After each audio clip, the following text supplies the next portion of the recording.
Hey all, and welcome back to Fuzzy Virtual Gaming, and a new video going over my plans for the next month or so leading up to the new league announcement and the new league. Now I had given up the game. Crucible wasn't the most interesting league for me and I'd done what I wanted to do, but with the new Diablo season not really making me want to pick up the game again, I've got some time on my hands and I want to try a few different things out for aiming towards an even better league start next league.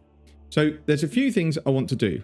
Firstly, I want to look at my current league start guide and work out what I can do better, what I can tweak, what I think works, and where I can make improvements. And I've identified a few areas that I'll go through in this video. Next thing I want to do is also test out Trickster and Champion for Reign of Arrows as potential league starters. Now, I do not think they're as good as the Raider, but they both have other benefits that they can bring to a build. And if Raider gets a rework, which I'm thinking it might, and it doesn't look particularly enticing, then at least I know I've got some fallback ideas for builds if I want to bring out another Reign of Arrows guide. The reason I mentioned I think Raider's going to get a rework is before the last league, they did mention they had several other Ascendancy reworks ready. They just weren't comfortable pushing them out in the last league because they weren't quite tested properly. Raider has been through a couple of reworks in the past, and in all honesty, I think it probably isn't Ascendancy that needs a rework, especially if they're looking at what it's going to look like for Path of Exile 2. Because it doesn't really bring anything special to a build. Lots of the reworks have seen things that you can only do on specific builds, whereas Raider for the most part is just lots of stuff that is difficult to get early, but once you're in endgame you can get nearly everything that is on a Raider Ascendancy in gear. So I'll be bringing out a couple of videos for each test, so we'll do a couple of videos on Champ in SSF, a couple on Trickster. So I won't go too much more into that at the moment. What I want to talk about is the improvements and adjustments I want to make to my league start guide. And again, if it turns out this isn't on a Raider, all this stuff will still be applicable. So the issues I've identified after going through all of my videos and my Google League Start document. Firstly, I think I put too much emphasis on Reign of Arrows not being endgame viable, and it really is. I've tested it out with a decent amount of investment with an Omniscience, decent bow, decent gear, Awakened Gems. And as long as you're not looking for something to do Ubers, Max Deli or Simulacrums, it's actually a really fun build to play and it can pack a real punch. The reason I mentioned that it isn't really endgame viable is because it will always have less clear speed than other bow skills on a Deadeye because you don't have chain and you don't have fork. However, I've had a lot of feedback from people saying that they just prefer the comfort and defenses on a Raider and didn't enjoy Tornado Shot as much when they switched. So I'm going to be working for next league to have a better POB for people who really want to push the build on Reign of Arrows. The second issue I've identified is I really underestimate the build slightly, and I recommend a 6-link for red mapping. After a lot of practice with a couple of cheap uniques and a half decent bow, it's actually fairly comfortable to clear the Atlas on a 5-link. Although the really juiced corrupted 8 mod maps don't feel amazing, if you're at league start, just forcing yourself through these maps with a few deaths is better than shelling out on a 6-link that really you don't need. If, however, you're at the point of the league where 6-links are dirt cheap, then obviously it's a better option to be as powerful as you can. The next issue I've identified in the guide is that I really recommend swapping to crit too late.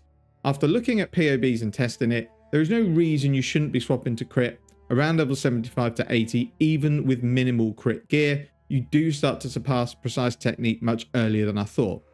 This does two things. It makes your damage go up more gradually, which makes getting through the maps a bit easier.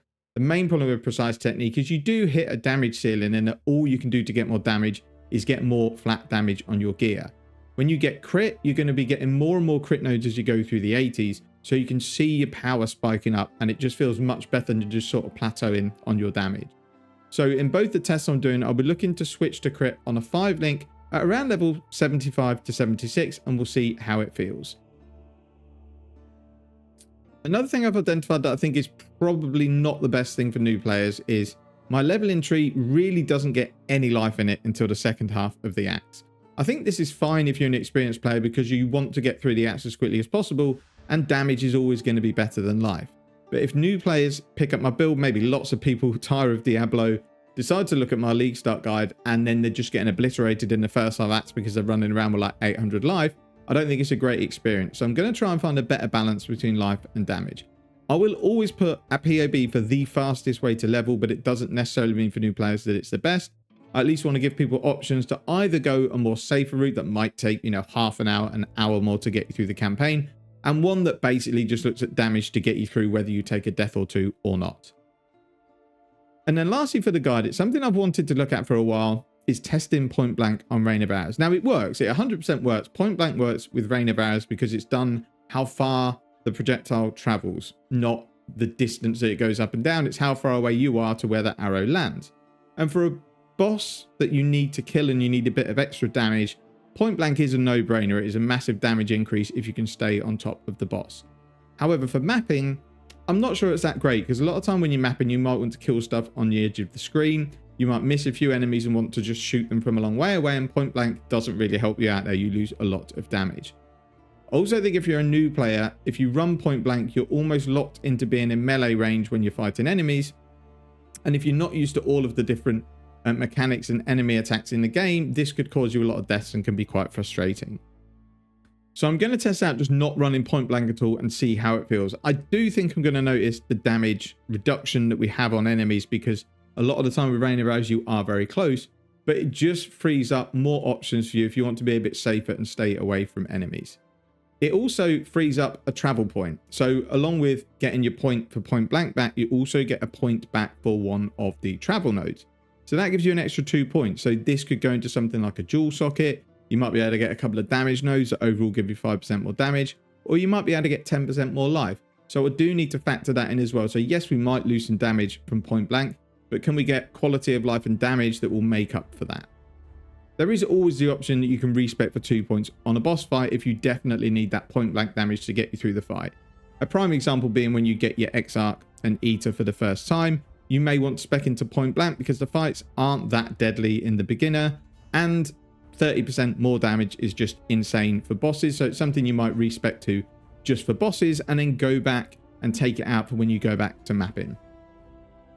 They're kind of the things I want to test out and change on my build guide. I'm sure there's going to be more as I go along. And I think overall the guide, although it's useful because it is step by step, I think it could be written much better. And I think there are parts that could definitely be improved. So again, I'll be looking at that with the idea that whatever league start guide I bring out next league, it may be a totally different skill, is that I can follow the same format. I can bring a video guide out, I can bring a written guide out, and I can bring links to PoE planners and stuff like that for atlases and skill trees, so that even people who maybe don't have PoB and play on console have got an option to get trees that they can follow when they're leveling. So all this means there should be quite a bit of content to come on the channel in the lead up to the new league. And like I said, Diablo, the new league, just doesn't add enough to make me want to play the game again because the massive end game progression issues are still there. And like I said, I want to make sure the league guide is even better than the one that I've brought out for the current league.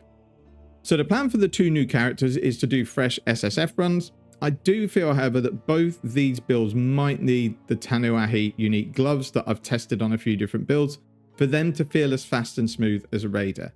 However, these are super common gloves. Everyone's known what they do, so it's not like I'm introducing something new into the market.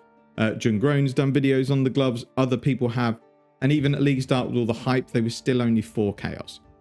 It is a very good item for the type of skill that we use, and even if this was a divine at League Start, I would still buy this pair of gloves because they add a massive amount to a build that can hit lots and lots in 1 second. The only way I see this item becoming expensive is if they change the rarity. But it is a new unique though, and it's not really used in endgame builds, so I really can't see a world and that they make any adjustments to this item. So we might end up doing 4 runs. We might do a run on Champ in SSF, a run on Trickster in SSF, and then I might do a rerun of each of them in a trade environment where we just buy the gloves and a bog standard bow and see how it feels, and then I can compare it to how it felt with League starting a Raider. Overall, I think Raider is still the best ascendancy for this skill just because of the quality of life it brings along with your ailment immunity, your spell suppression, your phasing, you have exposure, frenzy charges, onslaught, loads and loads of good stuff that for League Start you can't really get anywhere else. But if there are ascendancy changes, I want a backup plan that I know will work decently well. So I'll be releasing videos for both. It might take some time, so bear with me if, again, the content goes AWOL for a while. That's kind of it for the video. I'm hoping you're all coping with the ridiculously long league and look forward to the announcements at Exile.com and potentially finding out when we're going to be able to play PoE 2. So thanks all for watching, take care, and see you in the next video.